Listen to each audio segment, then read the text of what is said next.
Hi, I'm Anita Adams. I am with First Weekend Club, and I'm here in Berlinale with two very talented men.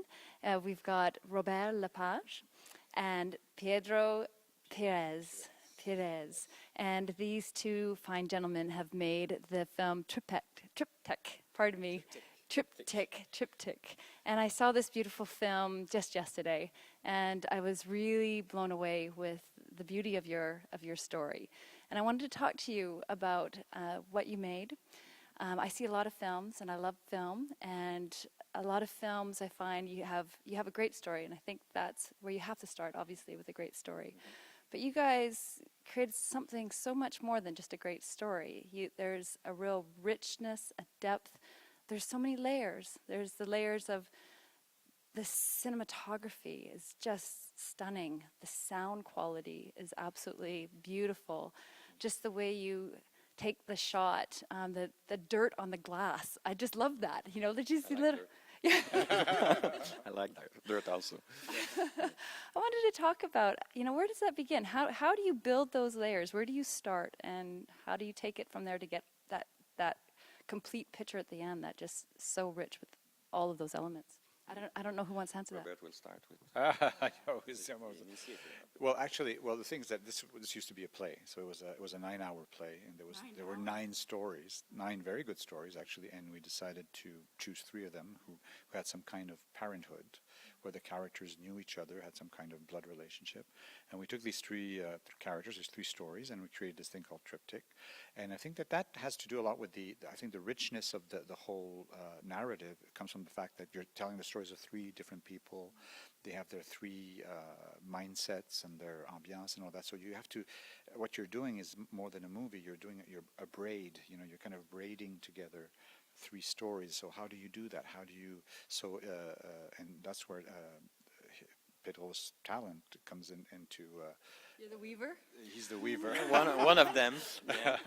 Yeah. Well, I'm the storyteller. Let's say I'm the guy who invents these stories. I'm more of a dramaturg, and because my first talent or my first forte is theater, so I'm much more of a theater person. He's much more of a film person. So he's That's a good collaboration. Yeah, I take his material from the play and I transpose it in some cinematic vision or more atmospheric.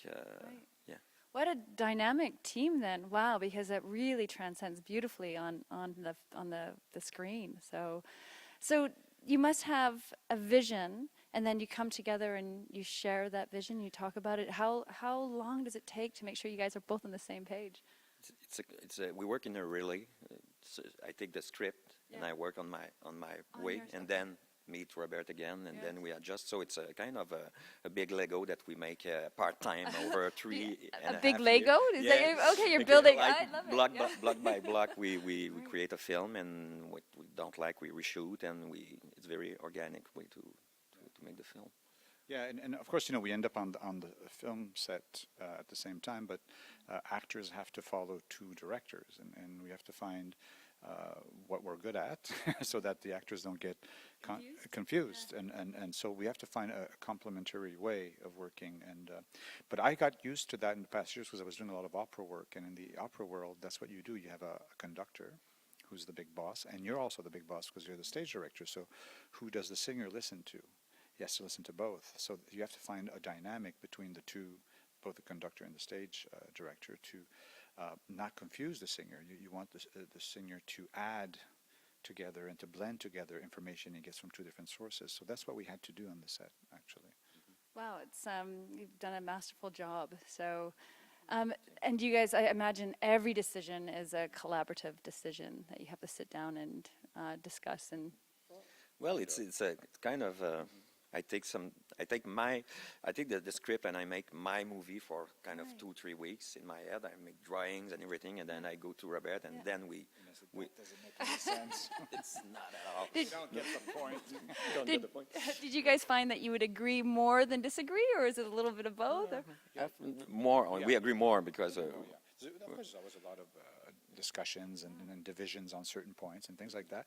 But what's great is that then when you get in the editing room, that's really, we see if our ideas work or not. And I think that we don't have big egos enough where if his ideas win, in the editing room, well, then they win. And the idea is, it's the ideas that win. It's not him or me. Right. And so you go for what is the most eloquent, the most evocative, and that at the end makes it. But I mean, I don't feel I have to prove my point and all that. We have conversations because we have different visions of what film should be, what art should be, and that's great. But when you're in the editing room, you try stuff and you verify stuff with an audience, and what you have to follow the film, basically where the film wants to go. And in the editing room, that's making the movie again for the third time, isn't it? It's development, then filming, and then editing. So, wow. Well, congratulations. I'm really, really impressed with this film. We have a number of emerging filmmakers that are members of First Weekend Club. Any words of advice that you would give to somebody that is or is it a big long list? Yeah. But this film have been done with my own picture camera and my laptop on hotel's room, and so for me it's do everything for starting in. For me, it's do your image, your editing, and everything you can.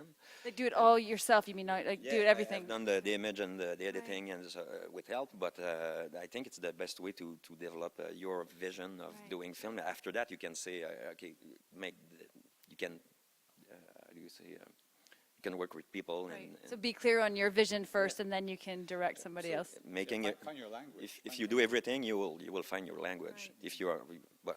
For me, it's the. If you embrace the machine right away, if you start and say, oh, a film, there has to be this, it has to be this guy who's a special of this, and it's this guy that does that, then you're just one of the guys there. And but as he says, he's a man of many trades. He does everything himself and all that. So of course, I've learned a lot from him doing this. So he's not just a good storyteller and filmmaker. He's also a good editor. He's a good film effect guy or whatever. And it gives it's a peculiar look.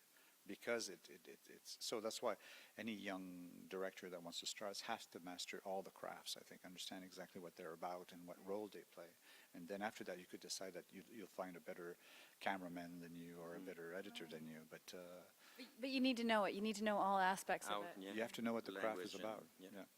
Great advice. Well, thank you very much.